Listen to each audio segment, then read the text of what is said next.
Не потръпвай преди вятъра да докосне листото, не треперия.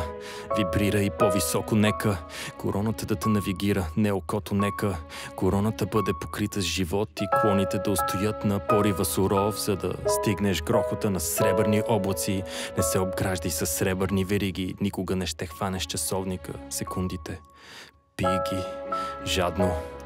Минутите избухват като мини, часовете протичат като покрива на сел, дните се сливат с години, миговете. Помни ги.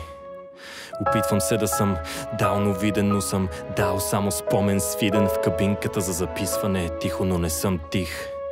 Мислите ми прошепват стих, мислите ми живеят извън мен, когато не съм. Малко сприхав. Ако не стане на моето, още сипвам. Можеше и да е по-добро. Още искам, но какво? Какво е то? По-добри варианти, опции, които играят като акции, но само лихвата се трупа негативно, само имагинерно съм по-добре, буквално съм по-далеч от целта, буквално се губи цветът, докато всичко се слее в нехомогенна смес, монохромен днес, утре машината смазана с грес, в други ден съм с теб, в други ден съм без. Остатъка от душичката, искрата в душичката, тънко срязана жичката.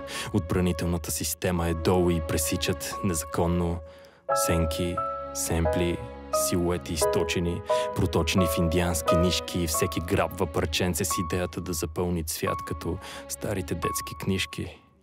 Тъканта сплела капан за сънище и после питат: спиш ли?